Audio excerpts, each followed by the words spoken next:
Buenas! Paralelo 29 com mais um podcast Estação 29. Eu sou o José Mauro Batista, aqui ao meu lado o Rodrigo Dias, e a gente recebe a professora Marta Dami, reitora eleita da Universidade Federal de Santa Maria, e o futuro vice-reitor, vice dela, Tiago Marquesan, né? Então, em primeiro lugar, bem-vindos, parabéns pela vitória, bastante expressiva, né? E a nossa proposta aqui, professores, é mostrar o que a universidade é de fato, no sentido assim de tratar mais as questões envolvendo a universidade e a sua relação com Santa Maria, enfim, com a região, né? Mais daquilo que interessa, né, Rodrigo, a população de uma forma geral, menos daquela questão de dentro muito específica da universidade, né? E isso já foi tratado até na campanha eleitoral, né? É, Já teve exato. as Não, disputas, exato. né? Muito bem, então a gente já começa com a primeira pergunta, e eu dirijo à professora Marta, né? Se o Thiago depois também quiser complementar, né? É assim, ó, a gente sempre ouve se dizer que a Universidade Federal de Santa Maria tem um muro que a separa de Santa Maria, da região, enfim, né? Esse muro invisível, que a universidade é um mundo à parte, que o que acontece lá não repercute na cidade. E a gente quer saber o que a senhora pensa disso aí, né? E e como fazer a universidade cada vez mais se aproximar da população, né? Da região, né? Em primeiro lugar, agradecer a vocês de a gente poder estar nesse espaço, podendo falar um pouquinho mais sobre a nossa universidade. Na verdade, eu não concordo com esta frase de termos esse muro distante. O que eu concordo é que nós temos sim um problema sério de comunicação, que muitas vezes eu acho que tudo que se faz na nossa UFSM é pouco divulgado, talvez, na linguagem que deveria ser, ou talvez transformado para que a comunidade, para que a nossa sociedade próxima entenda o que nós fazemos lá. Em primeiro lugar, eu acho que a gente viveu muito bem lá o início das universidades na década de 60, em especial da nossa, onde a instituição por si só se bastava formando pessoas. E formou muitas pessoas mundo afora. Depois nós tivemos uma época muito forte da pesquisa, né? E nós inauguramos agora um novo tempo da extensão universitária, que é quando a universidade sai, nos últimos 10, 15 anos, a universidade sai do seu local e vai fazer suas ações fora dela. Aqui nós temos o exemplo dos geoparques, Quarta Colônia, Caçapava do Sul e Raízes de Pedra, né, da nossa região, e também nos nossos campos, 3 campos fora de sede. O que eu penso que acontece com a extensão hoje, que é este sair de lá e proporcionar ações? Eu penso que ainda nós não temos indicadores que são palpáveis para nós medirmos a extensão. O quanto esses projetos que saem de lá de dentro impactam realmente a comunidade que está recebendo esses projetos. Hoje nós ainda não conseguimos medir, nós não conseguimos mensurar o quanto um geoparque trouxe para a Quarta Colônia, o quanto ele está trazendo para Caçapava, o quanto o Distrito Criativo, ou o território Imembuí, que abarca toda essa região aqui, dos 2 geoparques e Santa Maria, o quanto isso vai impactar realmente a cidade de Santa Maria nessa construção. Então, dessa forma, fica muitas vezes difícil a comunidade enxergar. Isso eu estou falando de um projeto grande, né? E que é de médio prazo, não de projetos pequenos. Mas, Marta, aqui, né, primeiramente, não, né, bem-vindo ao nosso podcast. Não tem a cerimônia de professor. De jeito Né? nenhum, por Marta, favor. Thiago, Não, aqui, peraí, que é todo mundo igual. Marta, mas a gente sabe que nas campanhas eleitorais de prefeito, isso sempre vem nos debates, né? Sempre é questionado. E os prefeitos, eles jogam essa culpa para a universidade. Que aí eles, na campanha, se comprometem em procurar a universidade. Eu sei, porque eu já estudei na Universidade Federal, que existem os projetos de extensão, sim, que os professores realizam, né?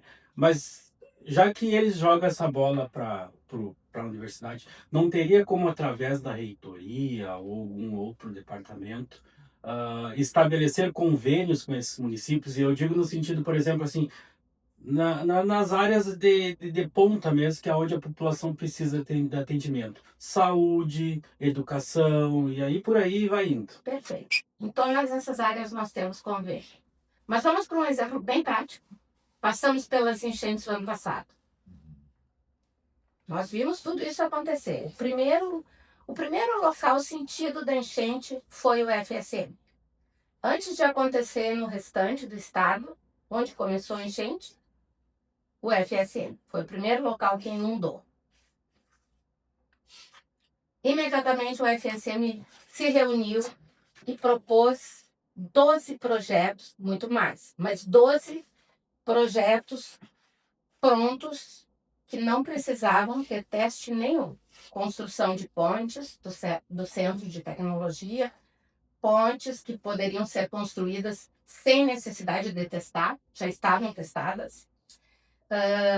Contenção de encostas com folhagens, com folhagens vivas, né? Quer dizer, pré-evento, algo de sustentabilidade para que não aconteça de novo no futuro.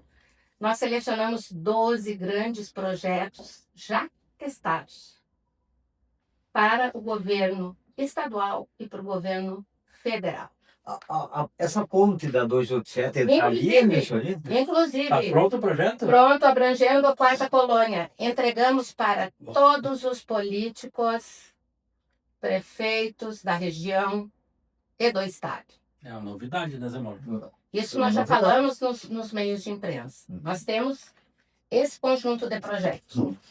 Fomos a todas as esferas entregar esses projetos. Com previsão de custos. Tudo, ó. Todos prontos.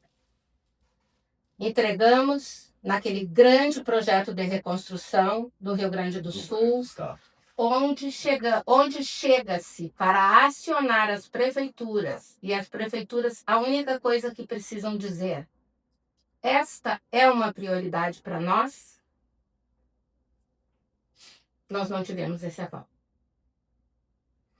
Então é muito maior que isso. E toda vez que a gente vê uma grande calamidade acontecendo, a sensação que os cientistas da universidade estão sempre a dizer: nós avisamos. Estamos aqui. E ao final e ao cabo disso tudo, nós estamos com o projeto na mão, e o que nós ouvimos de relatório final do governo estadual. As universidades comunitárias foram agraciadas com todos os projetos do governo. A Universidade Federal de Santa Maria não teve apoio em nenhum dos 12 projetos. Mas isso porque, Marta, tem algum retorno financeiro, algum prestígio, ou simplesmente porque a universidade não interessou?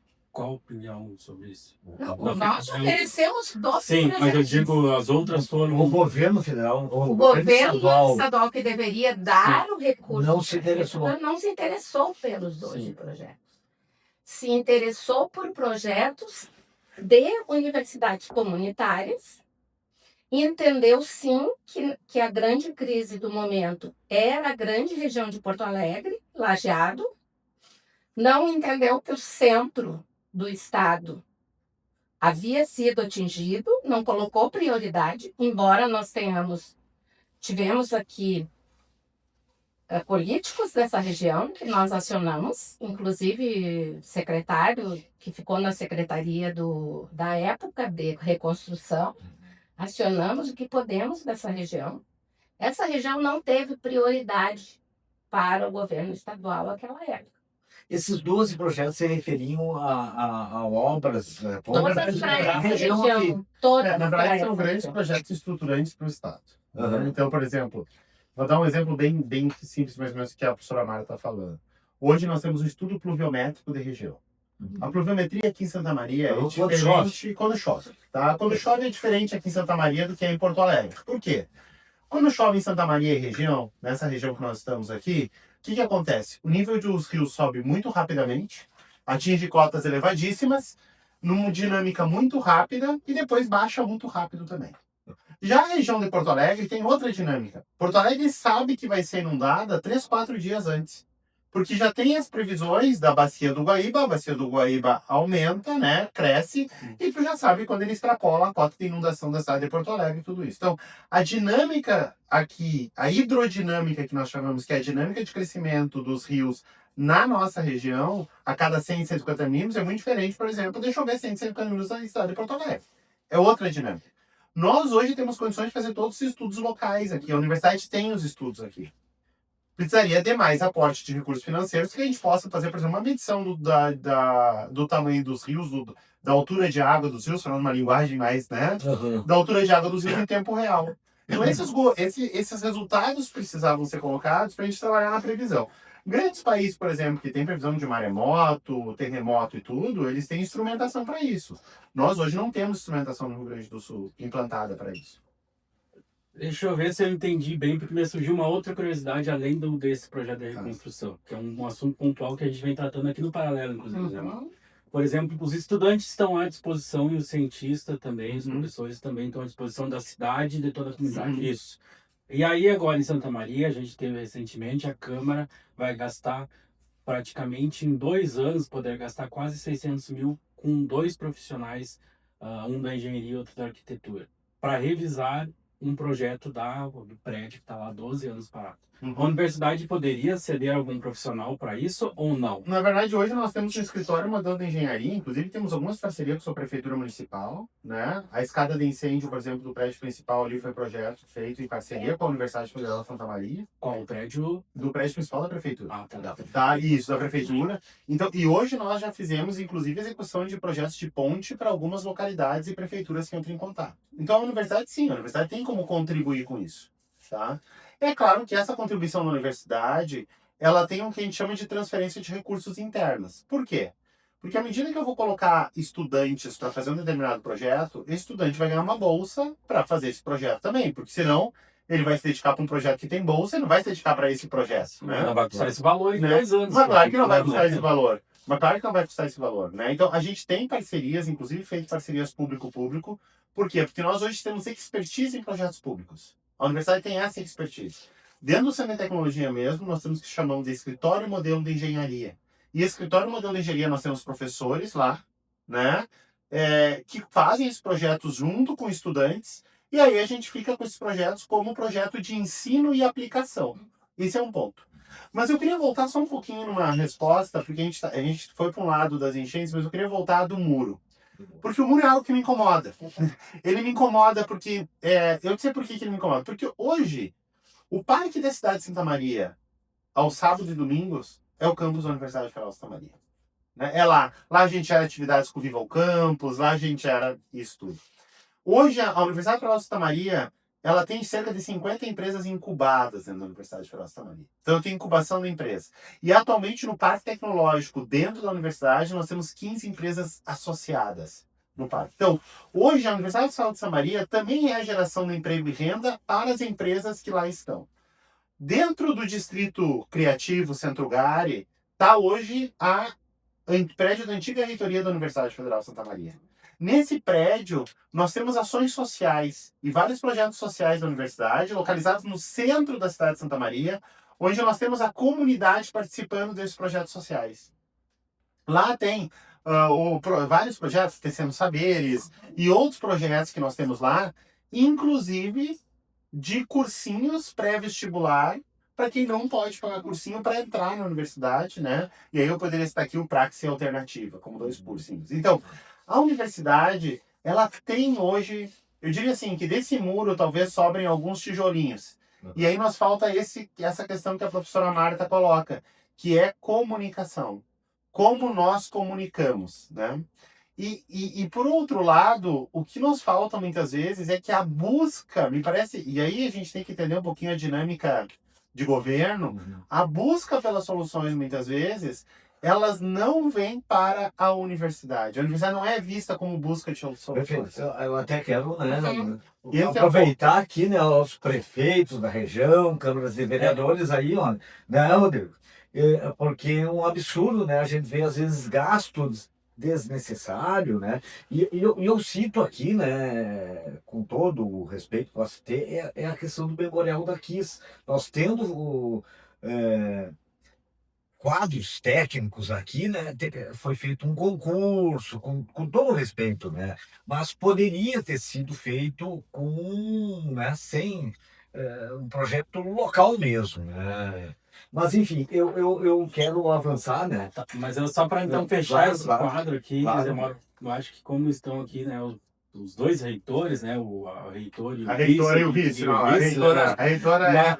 Para fechar isso, Marta, para ficar registrado aqui, de que forma então melhorar essa comunicação através da reitoria, então, já que os gestores ou se fazem de desconhecido ou não vão atrás, fica então a reitoria aqui para deixar o recado de que forma pode ser as comunicações. Quando nós tivemos as enchentes, nós fizemos uma reunião com alguns prefeitos da região e inclusive tivemos a visita do secretário que estava, do ministro que estava responsável pela Sim. reconstrução naquela época, e reunimos várias autoridades lá no gabinete do reitor, e foi eu que conduzi essa reunião.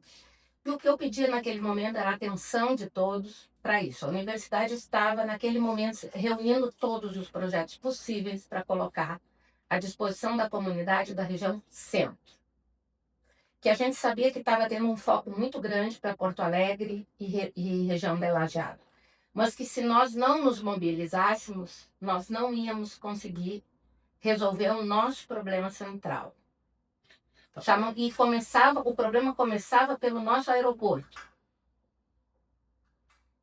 Sim. Antes de apresentarmos os nossos projetos para o governo do estado. Antes. Chamamos a atenção de todos, todos concordaram com isso.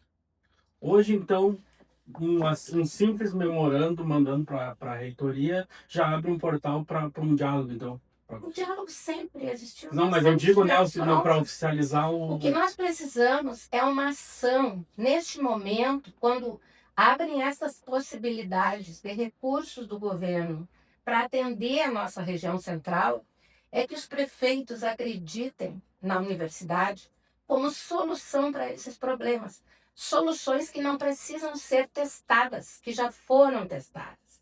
Que basta que elas sejam acreditadas, que elas sejam creditadas para poderem ser aplicadas.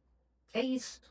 A confiança na nossa instituição como geradora de conhecimento e de soluções para elas poderem fazer o seu trabalho.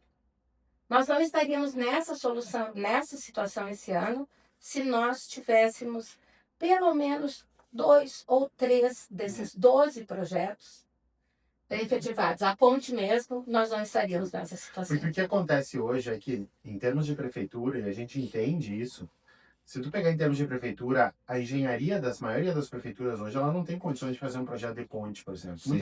Muitas engenharias, vou tirar Santa Maria, tá? Mas vamos pegar uma prefeitura de Polesne, né, que é a origem lá. A prefeitura de Polesne deve ter um engenheiro, se tem, né, um engenheiro. Como ele vai fazer um projeto de ponte que tem toda uma complexidade? Claro. Então, a universidade, ela é parceira nesses projetos e sempre se colocou à disposição para fazer esses projetos. Só que muitas vezes é difícil para... Só que ainda esses estudos funcionários provavelmente. Então, eu acho assim, hoje a prefeitura, dada a necessidade, ela vem procurando mais a universidade, tá? É verdade. A gente aumentou o número de projetos que nós temos hoje com prefeituras. Poderíamos aumentar muito mais. Mas nós vimos já uma mudança por uma necessidade da sociedade. Então isso tem aumentado, não vou dizer que não tem. As prefeituras têm olhado mais para a universidade. A universidade também faz a sua parte, ela vai ao encontro mais das prefeituras e do poder público, justamente derrubando estes muros que tu citaste no início, que é isso. Né? Mas deixa eu só fazer uma ressalva aqui, que não posso deixar de fazer, É lógico, a prefeitura ela não tem condições, ela não vai ter recurso para contratar um projeto de ponte. Uhum. Mas ela precisa estar forte politicamente junto ao Estado e apontar, dizer assim, a minha região precisa. Ou se juntar se juntar com os políticos da região e ir ao governo do Estado, como nós tentamos fazer com os políticos daqui da nossa região, da região da Quarta Colônia. Sim. E ir junto ao governo do Estado. Esse projeto aqui, ele precisa ser financiado, porque ele é para a nossa região. A prefeitura não tem recursos para fazer isso, mas ela tem que ter força política para isso. Perfeito. Eu vou perguntar do orçamento da universidade. Né? Sempre a gente ouve dizer que o orçamento da Universidade Federal de Santa Maria é 3 vezes maior que o da prefeitura. O da prefeitura eu sei que hoje está em 1 bilhão e 400, 1 bilhão e 450, algo nesse patamar, né? Eu me lembro na época que era 800 milhões, Isso, depois sempre foi, então a universidade era 1 bilhão e 600, né? Eu lembro. Hoje, quanto é que está esse orçamento e o que de fato, né, é o orçamento da universidade? Hoje está em torno de 2. Pela risada que é a pergunta. É Vamos porque ver. é bem importante Pois a gente é, poder claro. falar sobre isso. Com Né? certeza. Porque a gente ouve isso, assim, rotineiramente, a gente ouve e dificilmente a gente tem a oportunidade de poder esclarecer, então a gente gosta quando a gente tem a oportunidade. Porque esse orçamento de 2,1 bilhões, ele é o que a gente chama de não discricionário. A gente não tem poder sobre esse orçamento, porque O dinheiro é da universidade, mas ela não pode. porque mais de 90% dele é para pagamento de folha, folha de pessoal. Então, entra aí ativos, inativos, que são os aposentados e pensionistas. Então, vocês imaginam o tamanho dessa folha, né? Que seria Santa Maria sem essa folha de pagamento. Também. Esse é um paralelo. Um outro também. podcast. Esse é para um outro assunto também. Mas vocês imaginem o tamanho dessa folha. E em outras empresas não contempla isso, né? Nenhuma empresa contempla isso. Né? Mas que a gente carrega essa cifra junto com o nosso orçamento. E a tendência disso não vai ser reduzir nunca, né? Vai ser Sempre. tendência a aumentar até. Pois é. Enfim, mas é importante que isso seja mais. O que a universidade tem, então, de fato, assim, que é dela, que ela pode mexer? 140 milhões. 140 milhões. 140 Ano. Ano. Perfeito. Quer que a gente fale um pouquinho sobre isso? Vamos falar sem bloqueios. Sem bloqueios. Ao redor de 30 se paga RU. O restaurante universitário. Ano. 30 milhões. 30 milhões. Ano. Esse restaurante, ele serve, os restaurantes universitários servem ao redor de 9 a 10 mil.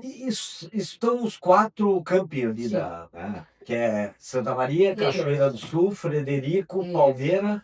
Esqueci um. Não, né? Não, isso aí. Hoje está em torno, o estudante paga 2,50. Né? E aquele que não, e aquele que tem benefício socioeconômico, claro, ele não paga nada. Mas o custo da refeição para a universidade é uns 17 reais. Não, depende do campus. É 13,95 num. Então, de 14 reais. Vamos fazer uma média aí de 14, tá? Então, se paga isso ano pro RU, tá? 30, né? 30 milhões. 30 milhões. 14 milhões. Caneta não escreve. 14 milhões é a nossa conta de energia. Não, em encargos gerais. Tu vai colocar Vou colocar geral. Serviço, limpeza, segurança, energia, manutenção só pessoal. São os terceirizados. Não sei se você se lembra que teve uma época até que a gente reduziu os terceirizados para manter a assistência estudantil, né? Deixa eu só falar uma coisa. RU, recurso em Santa Maria também, né? Ou nos campos fora de sede. Por quê? Porque os alimentos são daqui, as pessoas são empregadas aqui. Embora a empresa seja de fora, ela contrata aqui. Tá? Esses serviços aqui, energia, serviços gerais, limpeza, a empresa que presta serviço, esses 70 milhões aqui que inclui Uhum. serviços de terceiros, Santa Maria. Tá? Então aqui 100. Uhum. 12 milhões vão para as unidades de ensino. São as unidades de ensino. Vai para o CT, vai para o CCNE, vai para o CFE, Os centros, os centros fazerem suas aulas. 12 milhões. É pouco, hein? É pouco? É pouco. É pouco? Nada quase. Mas eles também recebem alguns, por exemplo, o que sobra daqui, que não é muito, Uhum. né, já dá para a gente ver, são os investimentos que se faz em extras, algum investimento que precisa. Por exemplo, uma fora troca de daqui, telhado. Troca de telhado. O quando é arquivo necessário. teve problema, teve que se construir um novo espaço. Investimentos e Investimentos gerais. O que sobra para a gestão do reitor? Tipo, aqui eu vou investir. Gabinete? Onde é que fica o reitor nem nisso? recurso. Ou a reitora, A né? reitora. Não, eu digo, porque vai passar pela senhora, provavelmente, lá a hora de assinar o Na empenho, verdade, né? hoje o que acontece? Desses 140 milhões que nós temos, são as verbas discricionárias e que são verbas manobráveis, é que estão dentro de um planejamento estratégico de universidade. Esse recurso é dentro do planejamento estratégico. E esse recurso, muitas vezes, a gente tem que entender isso, que embora ele esteja ali colocado, ele às vezes é contingenciado pelo governo, ou nós temos alguma medida provisória que nos limita empenho. Uhum. Eu vou dar um exemplo. No começo desse ano agora, o que aconteceu? Isso é o que a gente chama de custo Brasil. No começo do ano, nós tínhamos um orçamento aprovado pela Lei Orçamentária Anual, Uhum. mas nós não tínhamos limite de empenho. Isso quer dizer o seguinte: para garantir o pagamento das bolsas estudantis, da permanência estudantil, para que o Sim. estudante não deixasse de receber a sua bolsa, a universidade precisou deixar de pagar os fornecedores. No nosso contrato com o fornecedor, nós temos 90 dias para pagar esse fornecedor. Uma empresa de pequeno porte, que eu fique 90 dias sem pagar ela pode ir à falência. Uma empresa de grande porte, o que ela faz? Ela vai ao banco, toma empréstimo, Sim. para sobreviver, porque a universidade só vai pagar em 90 dias, porque ela não tem limite de empenho para fazer esse pagamento. Quando a universidade lança um novo processo licitatório, as empresas sabendo disso, o que vai acontecer? Vão colocar esse processo licitatório um valor maior. Uhum. Por quê? Porque ela já tem um risco inerente ao recebimento desse valor. Por quê? Porque o governo federal limita o investimento frente à arrecadação do próprio governo. Pois é. Então veja que essa é uma roda viva de custo Brasil, que nós estamos falando, Uhum. que é complexa no orçamento E é federal. constante. Tá? E é constante. Cortes, ou Constante. Não, a contingenciamento. insegurança no orçamento público federal é constante. Então, o grande desafio hoje de trabalhar com planejamento estratégico é totalmente diferente do público e do privado. Uhum. O privado consegue fazer um planejamento estratégico muito melhor. No público, nós planejamos estrategicamente, sim, mas nós temos fatores de insegurança que o privado não tem e que nos trazem um custo operacional público muito maior. Eu vou perguntar uma questão que é bastante polêmica, né? E até é bom para a gente ficar bem claro. A questão das fundações de apoio, a FATEC. Uhum. Né? O que a gente ouve por aí, já se sabe do passado, toda uma série de problemas que ocorreram, né? Mas o que se ouve dizer é que, via FATEC, alguns professores, enfim, fazem um uso privado da universidade, das instalações da universidade, enfim. Então, assim, ó, as pessoas ganhariam muito e o retorno para a universidade é pequeno. A gente quer saber se isso procede, se vai ter alguma mudança nesse sentido, o que é... Boa né? pergunta. Tipo, A pessoa certa. Eu estou falando da Excelente. FATEC porque é a mais conhecida aí, né? A FUNAI já não existe mais, né? Isso. Essa tua pergunta, ela é super pertinente e ela é uma pergunta que foi muito coerente com tudo o que acontecia lá em 2007, Uhum. quando aconteceu a Operação Rodar. Isso. tá? Famosa Rodando. É. E a Operação Rodan expôs toda a nossa instituição, foi muito triste tudo aquilo que aconteceu. E a FATEC começou a operar depois disso com um sistema de controle interno muito diferente, né? E tanto que a Procuradoria das Fundações passou a controlar melhor a FATEC e auxiliar nos controles internos da própria fundação. A fundação, tanto que outros mecanismos foram impostos, e eu posso te dizer que hoje isso nem tem como acontecer, porque hoje a FATEC tem uma central de compras talvez mais rigorosa que a central de compras da própria universidade. Tá? Então, eu não acredito que isso aconteça, e hoje nós temos na instituição um regramento que em 2013, 12, nós aprovamos a resolução de prestação de serviços, que se uma pessoa presta serviços dentro da universidade, ela tem que pagar a luz que ela ocupa, ela tem uma taxa de ocupação da luz, ela tem uma taxa de ocupação do serviço, e esse recurso tem que voltar para a universidade. O que acontece hoje? Ele volta para a conta da União. A única coisa difícil que está acontecendo é que é para a conta da União mesmo. Tá aí. Não volta para nós. Não tem como a universidade. É isso que o Thiago falou do limite de empenho. Acaba indo lá para a União mesmo. E não volta. Não volta para a UFSM. Esse que é a nossa tristeza. Porque nós temos a Volta em regulamentação. parte só, né, Marita? Depende se nós temos nós limite de temos limite de empenho, empenho. ela volta. Né? E a gente consegue ressarcir a universidade. E tem uma ideia do que seria esse valor hoje ou não? Mensurar ele? Hoje, dependendo desse recurso, ele pode chegar a 10 milhões de reais, mais ou menos. Isso seria... Mas eu só queria, Marta, eu só quero Claro. botar um outro ponto, Claro. assim, porque isso é muito importante ser dito. Hoje, a professora Marta hoje faz parte do LARP, tá? Que é um laboratório referência Graças a na análise de pesticidas Uhum. na sul do universidade e do sul do país. Uhum. Esse laboratório se sustenta hoje através desses projetos que entram externos. Pois é. Eu hoje sou um dos criadores do Laboratório de Alta Tensão na Universidade Federal de Santa Maria. O Laboratório de Alta Tensão da Universidade Federal de Santa Maria hoje é um dos únicos do país, Uhum. tá? Só tem 2 laboratórios acreditados no país para alta tensão. Um deles está na Universidade Federal de Santa Maria, para ensaios de transformadores de potência.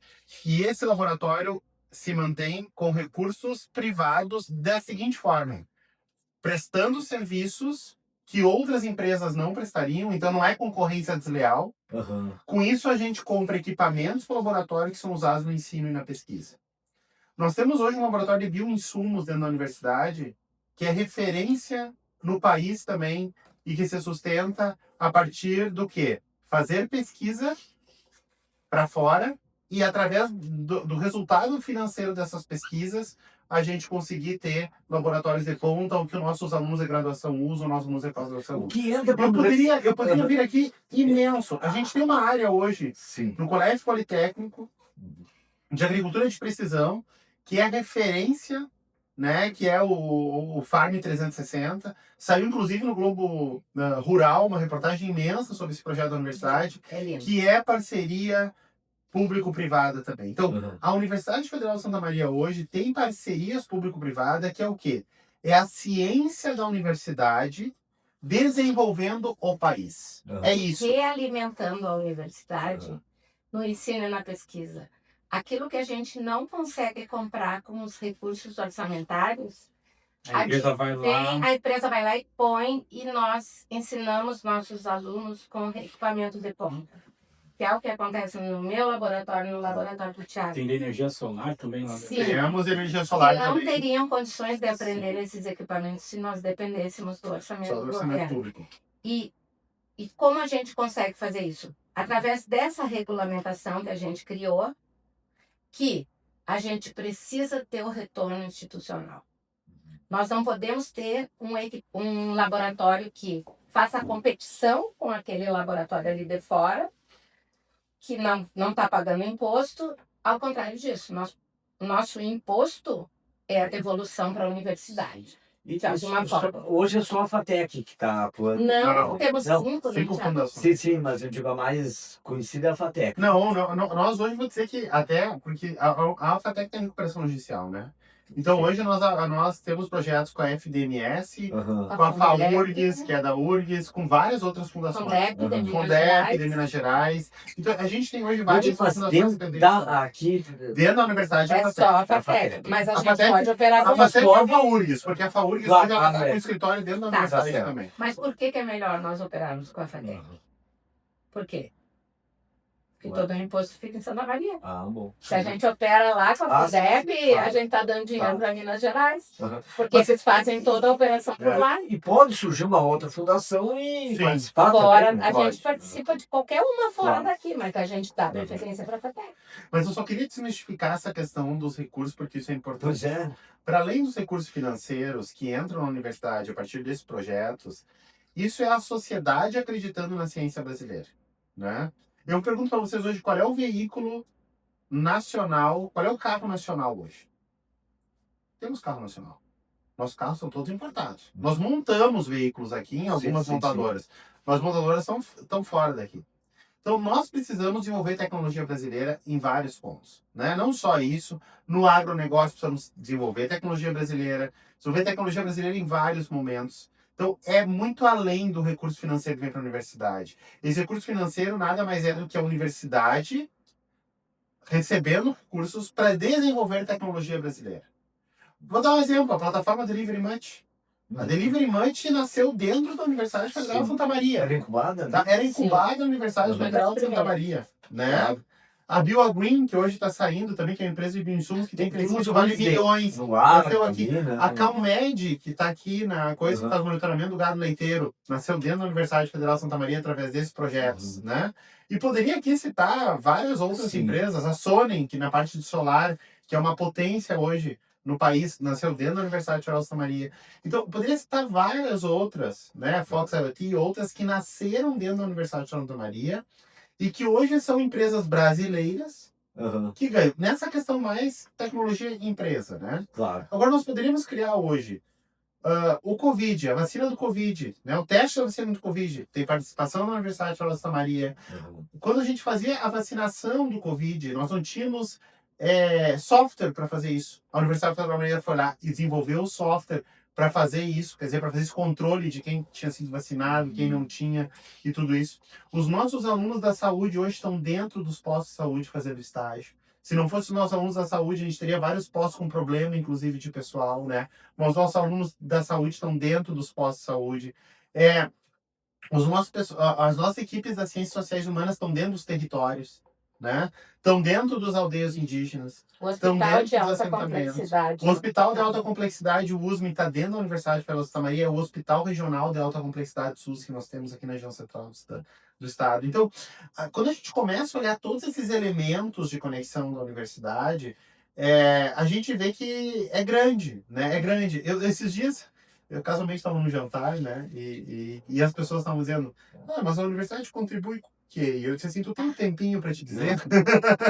Tu tem uma meia horinha, 40 minutos pra gente te dizer? Por Porque isso que a gente. Por isso que essa- essa questão do muro nos incomoda, né? Quando a gente começa. Mas a falar. aí, Zé Mauro, tem até um ponto que surgiu na questão da saúde agora, Thiago e Marta, que não está na nossa pauta aqui, Zé Mauro, mas já vou aproveitar e perguntar. Você Que é USP, isso. Da questão, aí eu acho que na sequência a gente entra no uso. A questão do hospital regional. Né? A gente já esteve aqui com o ex-reitor no nosso podcast, o Paulo Burma, e esse é um ponto polêmico entre os políticos e a universidade, que já teve um embate no passado. E isso hoje, a universidade teria interesse de assumir esse hospital regional? Como é que fica nessa questão? A Universidade Federal de Santa Maria é suprapartidária. A Universidade Federal de Santa Maria tem interesse em tudo aquilo que for bom para a instituição em termos de hospital-escola. O problema do hospital regional sempre, no meu entendimento, foi uma questão que a política sempre esteve acima dela, das decisões. Porque nós temos um hospital universitário com gestão EBSER, que sim, precisa de uma atenção nossa nesse momento, para ter um foco maior, um hospital-escola. Esse é o interesse de uma universidade, né? E eu nunca entendo por que o hospital regional não consegue realmente ter uma ocupação total e mostrar realmente o potencial que ele pode ter. Mas eu acho que o Rodrigo quis perguntar, vamos ver se a universidade poderia assumir o regional como um Sempre segundo pôde. hospital Sempre escola, pode. né?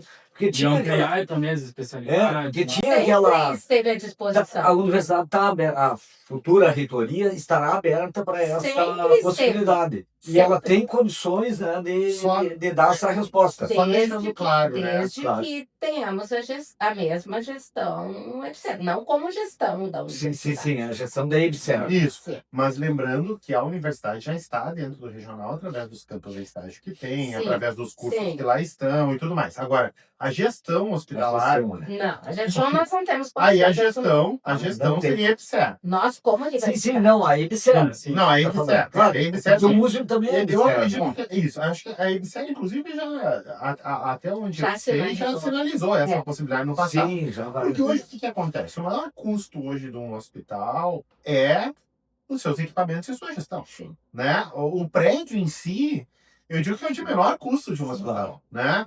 A equipe, ela tem que ser uma equipe altamente qualificada, então por isso ela, vamos falar um bom português, ela custa, né? Ela tem seu valor e custo.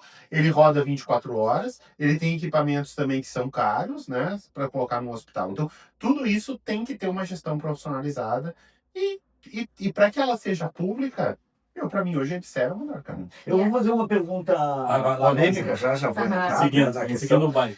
E aí é uma pergunta que é para qual gestão também. Eu, inclusive, encaminhei um pedido de resposta aguardando até hoje.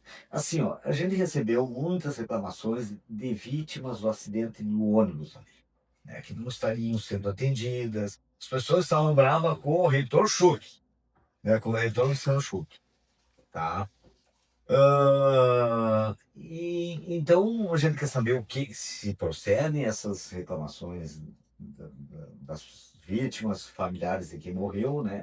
Que não tem assistência psicológica, não é a que eles queriam, psiquiátrica, enfim, e até questões financeiras, né? Que tem uma burocracia para conseguir determinados medicamentos, é muito burocrático, né? Você trabalha muito, diz que é muita conversa e quase nada de atendimento, né? Bem, em primeiro lugar, eu acho que a gente precisa dizer, e aí eu falo como gestão atual, Claro. né? Que é realmente. Ele falou dessa, Tiago. Não, mas Mas ele acompanha, Não, né? claro. Ele vem acompanhando. Não, claro, o E assunto é dizer que é sério. muito triste, né, ter acontecido esse acidente, mas que eu acompanhei, sim, desde o primeiro momento do acidente e o primeiro atendimento às vítimas, e também os velórios de enterros, e também o acompanhamento dos seguros todos, que esse seguro é bem importante que seja dito. O seguro das vítimas, ele não existia até poucos Os meses seguros que não atrás. falaram que receberam. Mas ele não existia até menos de um ano atrás, tá? Uhum. E então o recebimento de seguro, todas essas questões eu acompanhei de perto. Depois logo Sim. foi cuidado pelo professor Luciano. Mas é bem importante que se diga que nós estamos num sistema público. Uhum. Sistema público exige minimamente algumas especificidades para uma contratação, né? E até onde eu sei, todos os atendimentos foram feitos, inclusive a meu pedido, quando retornaram as vítimas que sofreram lesões, mas que foram para suas casas.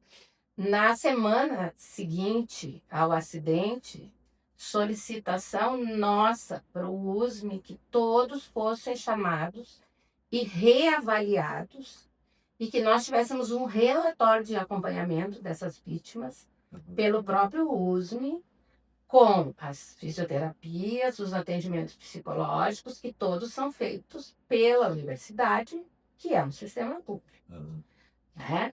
Para que eu tenha um atendimento fora, com um psiquiatra, um psicólogo particular ou qualquer outra coisa, eu preciso ter algo que demande isso.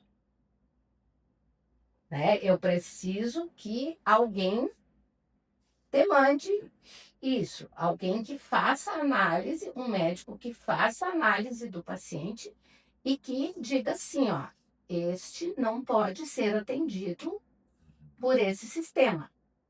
Ele exige um profissional particular.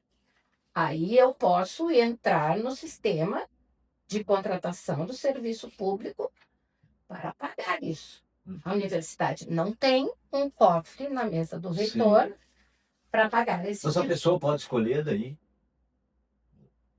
digamos assim, Somente se eu tiver esse Claro, documento. tá. Não, se ela tem se ela consegue esse documento, enfim, ela pode escolher o Olha, certo, nós nunca particular. tivemos um caso desse, mas imagino que se tiver, pode. Mas na contratação pública, isso é bastante complicado, né? Porque é um sistema público. E se nós fôssemos depender das análises dos procuradores, Uhum. nós fomos além dos atendimentos, até. Porque tudo que se fez em termos de atendimento foi de acordo com os preceitos da contratação pública. Mas, nesse momento, às 2 da tarde, sextas-feiras, o professor Luciano se reúne com todas as vítimas Uhum. uma vez por semana, vendo caso a caso. Nós temos, inclusive, vídeos relatando pacientes que se recuperaram, que têm atendimentos dos nossos profissionais da universidade em casa. Tem casos de que o médico receitou que a paciente precisava de home care, cama especial em casa, mas o médico receitou, Uhum. a universidade mandou. É isso que eu ia sugerir, até de ter uma atenção especial de alguém da universidade, mas então está o próprio reitor atual O fazendo próprio isso. reitor, às 2 da tarde das sextas-feiras, se Mas reúne todo- com as vítimas. Então, assim, e aí eu queria deixar muito claro, porque nessas eleições, principalmente, Nós não respondemos isso. Nós não mas respondemos. nós nunca vamos usar isso. Nós estamos lidando com vidas. É algo muito sério. O que é verdade é o seguinte: nós temos um preceito de contratação pública e temos limitação na contratação pública. Uhum. Mas nós estamos em contato permanente, inclusive, com o Ministério Público Federal. Por quê? Porque existe uma questão também de limites de atuação da universidade enquanto Ministério Público Federal. Porque também o Ministério Federal nos cobra, e a própria AGU, a Advocacia Geral, nos cobra. Tá, mas no momento que a universidade está pagando, ela está assumindo uma culpa, a nossa resposta, dada à época pelo reitor e pela professora Marta, é: não, se eram alunos nossos, nós temos responsabilidade sobre eles, independente da culpabilidade, que é algo que vai ser investigado e está sendo investigado. Agora, a universidade é bem decidida, está fazendo todos os esforços possíveis, dentro dos limites colocados Legal. pelo público legal, Uhum. no atendimento a cada uma dessas vítimas. Perfeito. E eu sou, vamos dizer assim, eu sou testemunha disso porque tenho acompanhado isso bastante perto. Eu vou fazer, aproveitando, emendando Uhum. isso aí, eu não estou entrando no mérito do Sim. inquérito, porque não conheço, enfim, Sim. mas é a questão assim, que já para a futura reitoria, o cuidado, nós tivemos 2 acidentes, Uhum. né? Um foi com o elevador Isso. e o outro agora com o ônibus, né? E veio muito à tona essa questão da manutenção dos equipamentos. Terceirizados. Dos terceirizados, né? A universidade tem ou vai fazer um inventário de todos. Fala-se que o elevador da reitoria é muito ruim, era perigoso, as pessoas tinham medo ali. Enfim, esse levantamento, né, para dar uma garantia, uma segurança, né? Tudo O isso. que a gente pode aguardar nesse sentido? Concordo contigo, assim, tudo isso, todo o acidente Uhum. faz sim a gente revisar processos, tá? E eu acho bem importante a gente dizer isso, porque nossas formaturas institucionais, aquelas que a gente paga para os nossos estudantes se formarem, elas surgiram, sim, de um grande erro institucional. Os nossos alunos, eles ficavam inseguros arrecadando recurso aí fora para fazer suas formaturas. Tá? Então, eu acho que todo erro, ele merece reparo. E o elevador, a gente precisa sim ter controles internos. Mas o caso do elevador é muito difícil, porque quando você recebe um elevador, você recebe uma caixa fechada. Você não tem como ali abrir a caixa do elevador para dizer, ele instalou ou não instalou tal coisa. E tem que confiar na empresa. Aí você tem que confiar no laudo. Uhum. Então, esse caso, para mim, não tem como você melhorar esse controle interno. Uhum. Lembrando só no caso do elevador que a empresa não instalou um dispositivo de Isso. segurança Estava e nos que o primeiros dias, o eixo da roldana era soldado que não poderia ser soldado Sim. na colocação. Então, Pois é. veja, nós Era temos novo. duas... Um acidente acontece por vários fatores. Claro. Nesse caso do elevador, não tinha um dispositivo de segurança instalado e era um elevador novo, né, contratado por nós novo. Então, há uma responsabilidade total da empresa sobre essa questão. Né? É igual um prédio, você pedir para instalar um elevador e a empresa não instalar com todos os equipes de segurança. Sim. Você entra no elevador, você assume o consultor de qualquer edifício em Santa Maria, assume que ele contratou uma empresa e essa empresa vai cumprir todos os requisitos técnicos para instalar aquele elevador. Claro. Muito bem. Com relação ao ônibus, nós temos várias questões aí para olhar. É lógico que a gente precisa esperar um inquérito, é lógico que a gente precisa revisar várias coisas, inclusive contrato com a empresa. Uhum. Agora, se você faz um contrato com uma empresa, onde você exige da empresa que a empresa tenha motoristas capacitados, Uhum. você vai ter que capacitar ou pelo menos testar os motoristas para ver se eles estão capacitados? Tem sentido isso? Primeira Espera-se coisa. que a empresa forneça isso. Minimamente. Com relação à manutenção do veículo, talvez sim. Nesse caso, a gente precisa melhorar o controle interno, talvez no futuro, pensar em ter as peças conosco.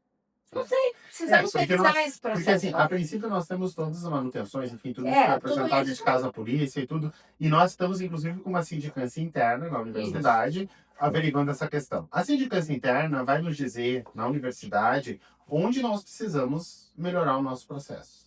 Acidentes graves, que nem esse, que nos tocam muito, e nos tocam como pessoa e como pertencentes a essa universidade, tanto nos tocam que nós temos muitas pessoas envolvidas no tratamento pós-acidente. Até hoje nós temos pessoas na universidade envolvidas, muitas delas envolvidas em atendimento a cada vítima, em atendimento às pessoas, em apoio psicológico. Então tem muita gente da universidade, muitas pessoas envolvidas. Agora, nós precisamos ter um processo sindicante interno que vai nos apontar o que realmente aconteceu e a partir desse processo vai vir a mudança de procedimento.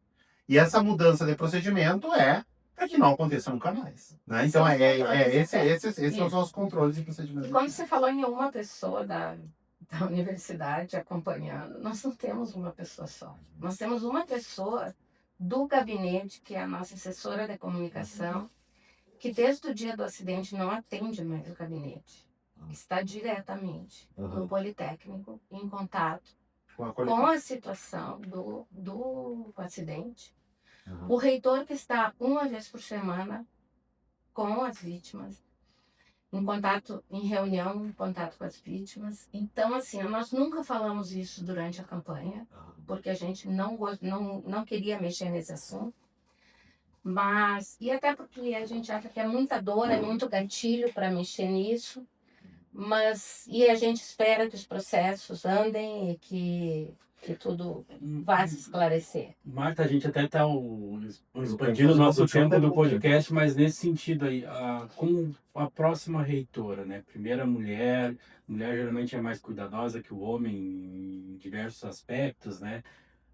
Pretende criar algum departamento, setor para que gerencie esse tipo de questão? Hoje já existe isso e não seria necessário? Digo, não só nessa questão do olho, mas de modo geral da universidade, né? Para gerenciar em todos os momentos de crise que nós tivemos e que não foram poucos. Nós tivemos o fim da pandemia, nós tivemos o problema do elevador, nós tivemos as enchentes. Em todos eles, e agora o ônibus, em todos eles, nós tivemos uma grande equipe envolvida. E naquele momento, a gente chama os profissionais que são necessários para aquele momento. É lógico que nós vamos ter que ter protocolos básicos que envolvem a universidade como um todo. Mas o protocolo da pandemia não é igual ao protocolo de um acidente. Os protocolos são diferentes. O protocolo da enchente é um, o protocolo do acidente de ônibus é outro. Então, não adianta termos uma comissão que seja permanente. Nós temos que ter um núcleo duro de prevenção de riscos, mas não adianta ter uma comissão vasta. A gente já percebeu isso ao longo de todos esses desastres que a gente passou, que não foram poucos. E eu penso que a gente está indo no caminho, a gente já tem planos de contingência de vários setores também a caminho, e a construção tem que ser nesse sentido. Eu vou fazer uma pergunta agora mas uma curiosidade aí. Os prédios da universidade estão todos com PPCI? Estão todos andando. Todos andando. Os maiores em especial. Eu acho que Santa Maria inteira, não sei se a prefeitura tem PPCI. Não, a gente tem andado. Os bombeiros, será que tem? Os nossos estão andando. A dificuldade de recursos, é que nos trava às vezes, mas a gente está andando. Perfeito. Aquele centro de eventos, eu acho que já tem, né? Tem a hora. Aquele já foi. Ambientes de grande. Ambiente de Ele grande concentração. ali, a reitoria. Mas ali é novo, né? Não. Os novos já saem com BPCI, né? E os mais antigos, todos eles já estão sendo feitos. Eu vou aproveitar um dos estudantes, eu vi que no final, na reta final da campanha, foi filmada ali a casa do estudante, com aqueles problemas históricos que a gente sabe que tem de infraestrutura, de coisa e tal. Como é que vai ser tratada essa questão da casa do estudante?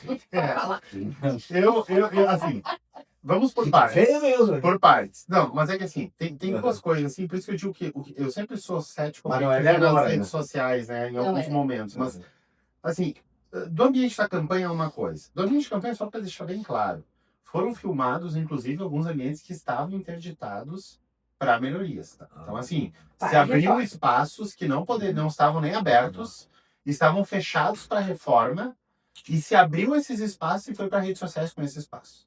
Então é mesmo que tu tem uma obra sendo feita e alguém vai lá e diz, olha aqui a condição de uso disso. Não, mas aquilo ali está sendo reformado. Da Câmara. Entendeu? Então, assim, então a gente tem que tomar um pouco de cuidado quando se usa isso por viés político, tá? E ok. Vamos dizer assim, é parte do jogo. A gente não usa, mas tem. Né? Aí é cada um com a sua sentença. Então, isso é um ponto. Agora, o segundo ponto, sim. Nós temos demandas por investimentos e por reformas na casa estudante. Nós temos um gargalo que é, para que consiga reformar um apartamento, eu preciso desocupá-lo. Para desocupar, para manter desocupado por um determinado tempo, a gente precisa, nós vamos ter gargalo de estudante também para hospedar. Então, isso não é fácil de fazer, isso porque a gente tem uma demanda grande pela nossa casa da assistência estudantil também. Então, mas nós temos hoje, inclusive, apartamentos em reforma, certo? E essa reforma ela é transparente. Um grupo de alunos, inclusive, acompanha essa reforma, né? Eles sabem qual é o percentual das reformas que está em andamento e tudo mais. Então, sim, nós precisamos aumentar o nosso grau de reforma da casa estudante dentro das limitações orçamentárias que nós temos.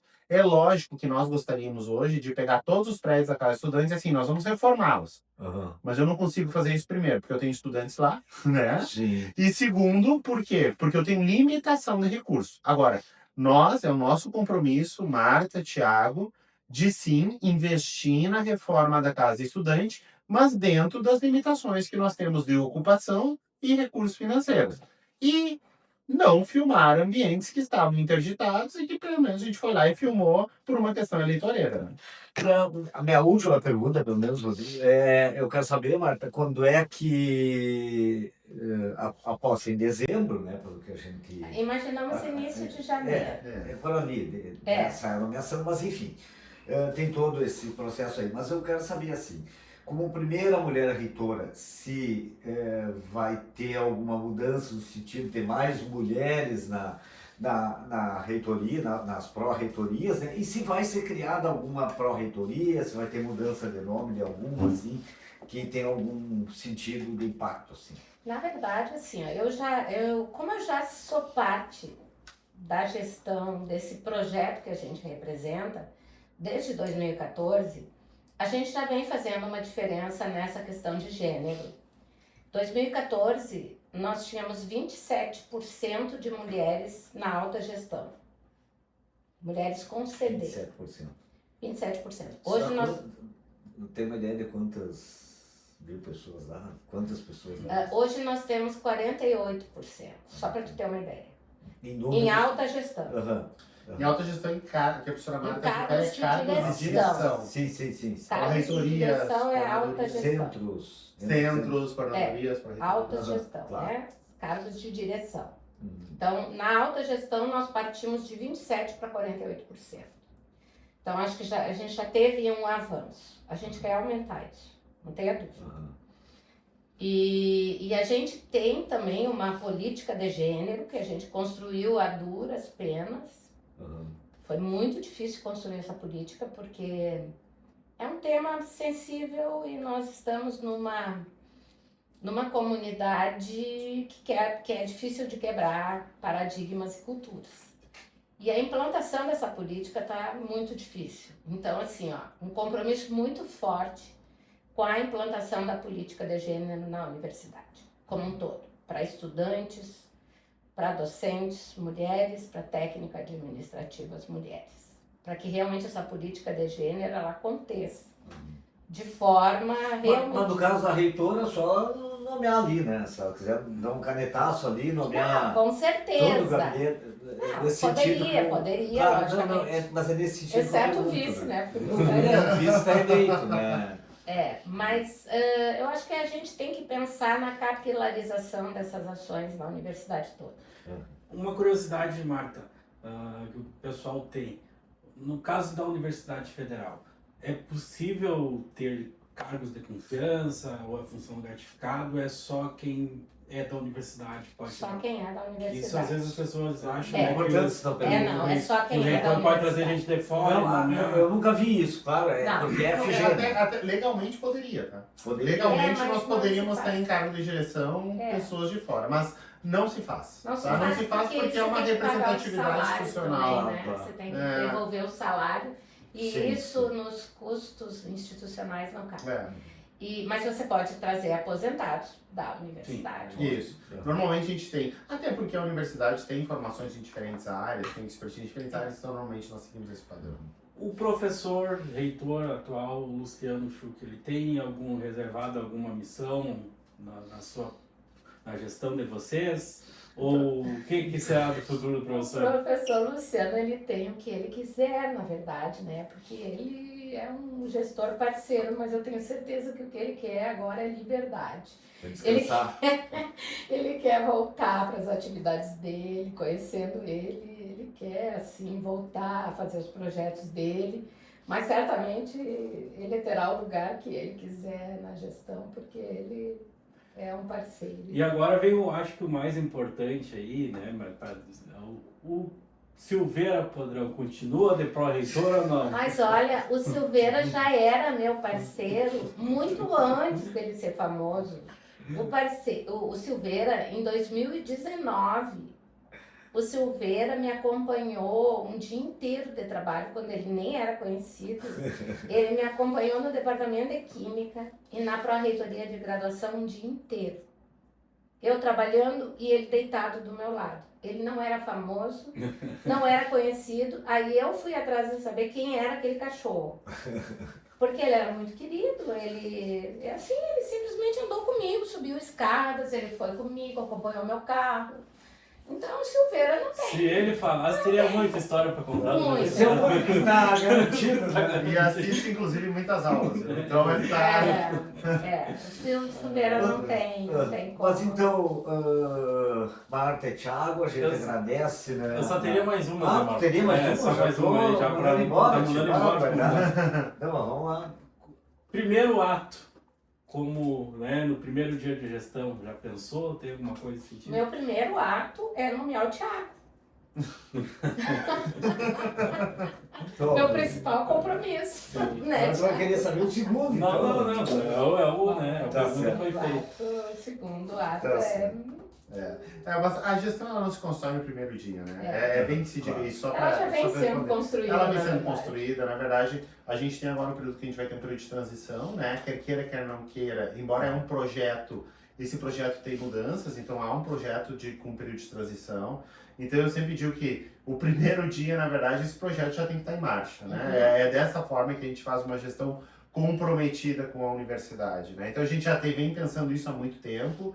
Agora nós temos um pensamento, sim, a partir de um planejamento estratégico, de um plano de gestão construído, são das pessoas que estarão à frente de cada pró-reitoria para que a gente consiga seguir com esse projeto, com as mudanças necessárias, para que a partir do primeiro dia esse projeto já vai estar, vamos dizer assim, operacional Isso. do ponto de vista nos objetivos que nós definimos isso lá no nosso plano de gestão. Ou seja, o Thiago pensa que ele vai descansar, mas segunda-feira ele já vai estar nas Não, primeiras mas reuniões. tudo que nós não temos feito é descansar, né, Marta?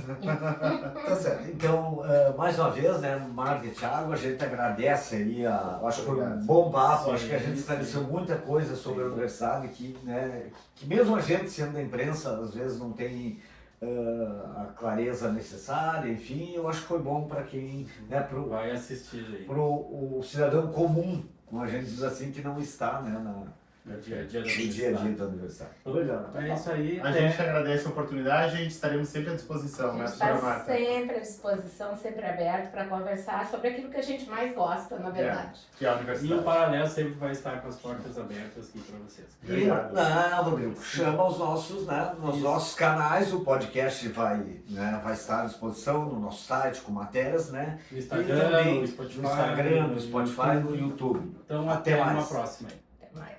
Tchau, tchau, gente.